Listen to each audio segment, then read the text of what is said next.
વડોદરામાં ward number 8 માં કોંગ્રેસે ઉર્મિલાબેન પરમારને ટિકિટ આપી। જો કે ઉર્મિલાબેને ટિકિટ પરત કરી છે કારણ કે ઉર્મિલાબેનના સસરાનું નિધન થયું છે। સામાજિક રિવાજ પ્રમાણે હજુ તેમની ઉત્તર ક્રિયા સહિતની વિધિઓ બાકી છે। એવામાં ઉર્મિલાબેને ટિકિટ પરત કરી દીધી છે કારણ કે પરિવારના મોભીના નિધન બાદ તરત જ પ્રચાર કરવાનું સામાજિક દ્રષ્ટિએ તેઓને યોગ્ય લાગતું નથી। ઉર્મિલાબેનના સસરાનો એક વિડીયો છે જ્યારે તેઓ જીવતા હતા ત્યારે દાઢી કરતા કરતા પરિવાર સાથે ચૂંટણી લડવાને લઈને ચર્ચા કરી રહ્યા છે અને કહી રહ્યા છે કે ચૂંટણી તો લડવાની જ છે।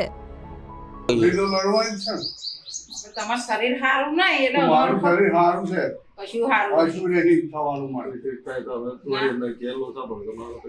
કશું ટેન્શન લેવાનું નહીં, મારે કશું થવાનું નહીં। હું કાલે ફોર્મ ભરવા આવવાનું, એ ફૂકો તો વાગે એનું તારે શું થાય, શરીર છે પણ છૂટતે તો લડવાની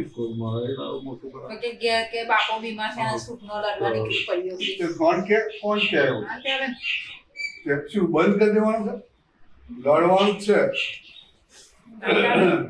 મને પછી બહાર નીકળવાનું કોક કે હું એવું નહીં જોઉં હું આજથી જ કંઈક પંપે જતો રહું। હોવાની વાત નહીં, શરીર પેલું વાંચો સારું થશે તો ચૂંટણી તો 5 વર્ષ કોઈ ફરી આવવાની એ પહોંચવાનું કોને જોવાનું, આ જ છે મહત્વનું। કાલે બેરે ટિકિટ મળે એ વિચારી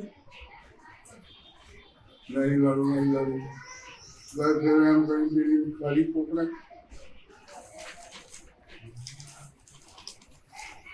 ફોર્મ ભરવાનું આવું મને નહીં તાકાત। પરિસ્થિતિ એવી છે કે ટિકિટ માટે લોકો દોડાદોડ કરે અને મને કોંગ્રેસ પાર્ટીએ સામે ચાલીને ટિકિટ આપી છે આપણને કે તમે લડો, વર્ષોથી કોંગ્રેસ રીતે લડો, પણ અમારા ઘરમાં મારા ફાધરનું દુઃખદ અવસાન થયું અને અમારા રીતિ રિવાજો મુજબ પ્રચાર પ્રસારમાં કંઈક સમાજમાં નીકળી શકીએ તેમ નથી, એટલે મેં ટિકિટ સ્વેચ્છાએ પાર્ટીને પાછી આપી છે અને મેં રિક્વેસ્ટ કરી છે કે અમારા ગામમાં કે અમારા કુટુંબમાં જેને બીજાને આપો અમે પાર્ટી સાથે રહી છીએ।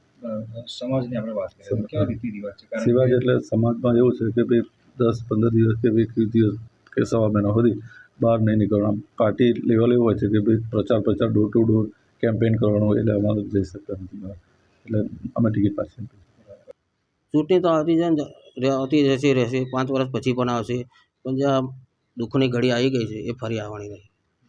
પપ્પા બી મૂળ કોંગ્રેસે તો એમની બી ઈચ્છા હતી કે ટિકિટ આવે, ઠેઠ છેલ્લે લગીને હોસ્પિટલમાં એડમિટ થયા પહેલાં બી અમને કહી જ ગયેલા કે મને કશું નહીં થાય તમે લડો, એટલે એમના આપણે માગી હતી, એમની ઈચ્છા હતી તો માગી હતી અને અમારી બધાની ઈચ્છા હતી કે લડી લઈએ ચૂંટણી, પણ અચાનક આવું થવાથી અમે પછી બહુ વિચાર્યું અને સમાજનું પહેલાં બધાને પૂછીને નક્કી કર્યું, પછી ના પડી।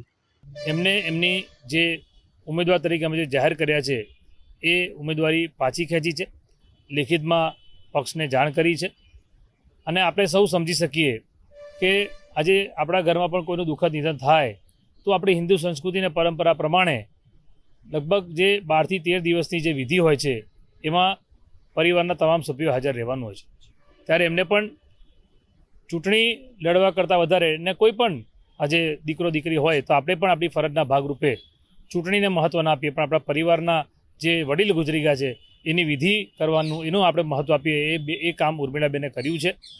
ભગવાનને પ્રાર્થના કરીએ અમે કે એમના સસરાના આત્માને શાંતિ મળે અને ભગવાન એમના પર જે દુઃખનો પહાડ તૂટી પડ્યો છે એ સહન કરવાની શક્તિ પણ આપે